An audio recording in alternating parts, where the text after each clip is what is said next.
আমার জামাই দেখতে অনেক সুন্দর মাশাআল্লাহ, হিরোদের মতো। আমি বেছে বেছে সিলেক্টিভ কাজ করছি এবং ভালো ভালো কাজ করছি। আমার এত বছর ক্যারিয়ারও আমার অনুদানে, সরকারি অনুদানে কোনো ছবি করা হয়নি। আপনাদের দুলাভাই পারলে আমাকে সিনেমা ইন্ডাস্ট্রি থেকে দূরে সরায় নিয়ে যায়। তারকাদের কখনোই কোনো দিনই রাজনীতি করা উচিত না। আমার বিয়ের পরে আমি কাজ একটু কমিয়ে দিয়েছি। আমি হজবরল অনেক কাজ করছি না। আমি বেছে বেছে সিলেক্টিভ কাজ করছি এবং ভালো ভালো কাজ করছি। বিয়ের পর আমার কাজের ব্যস্ততা বেড়েছে। আমি রিসেন্ট একটি অনুদানের ছবি করছি, যেটা আমার এত বছর ক্যারিয়ারও আমার অনুদানে, সরকারি অনুদানে কোনো ছবি করা হয়নি।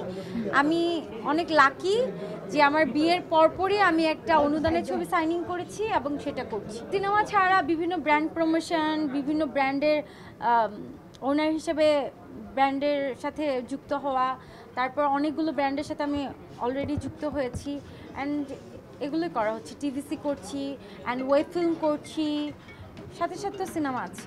আসলে অন্য অন্য নায়িকার কথা আমি বলতে পারবো না। আমি কি নিয়ে ব্যস্ত আমারটা আমিই জানি।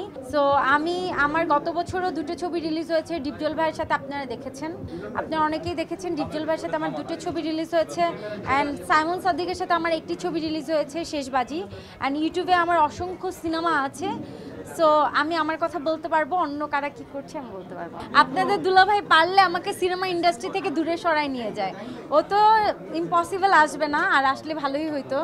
আমার জামাই দেখতে অনেক সুন্দর মাশাআল্লাহ, হিরোদের মতো, কিন্তু ও আসলে কাজ করতে চায় না। কোরবানি তো আল্লাহর উপর ভিত্তি করে দেওয়া হয়, আল্লাহর রস্তে দেই। সো এটা কত বাজেট, আসলে বাজেট চিন্তা করে আসলে কুরবানি দেওয়া হয় না। বাজারে গরু কিনতে গেলে যেটা ভালো লাগবে, বাজেট নিয়ে ভাববো না। আল্লাহর নাম নিয়ে কুরবানি দিব, অবশ্যই ভালো গরু, সুন্দর গরু দেখে কুরবানি দেব। আমার মনে হয় তারকা মানে তারকা, সেটা যেই দলই আসুক না কেন, আপনারা তারকাকে ভালোবাসবেন। তারকাদের কখনোই কোনো দিনই রাজনীতি করা উচিত না। এই যে দেখেন, এখন সরকার চেঞ্জ হয়েছে, আরেক সরকার আসবে, এখন বর্তমানে আরেক সরকার আছে, কিছুদিন পরে আরেক সরকার আসবে। সো তারকারা সবার সাথে মিলেমিশে কাজ করবে। তারকাকে কখনোই রাজনীতি করা উচিত না। রাজনীতি করলে হয় কি, আমার শত্রু বেড়ে যাবে, আপনার শত্রু বেড়ে যাবে। আর যে সকল তারকারা রাজনীতিতে যুক্ত ছিলেন, আমি মনে করব আপনারা অবশ্যই রাজনীতি থেকে সরে আসবেন, কারণ আপনারা সারা জীবন আজীবন মানুষের ভালোবাসায় বেঁচে থাকবেন। সো রাজনীতি করে বেঁচে থাকার কোনো দরকার নেই, বরঞ্চ রাজনীতি করলে মানুষের শত্রু বাড়বে, মানুষের আরও বদনাম হয়। সো আমি রাজনীতি একদমই পছন্দ করি না। আমি সবার সাথে মিলেমিশে থাকতে পছন্দ করি। আমি চাই সবাই আমাকে সারা বছরই ভালোবাসায় ভরে রাখুক, আজীবন আপনাদের ভালোবাসা নিয়ে বাঁচতে চাই।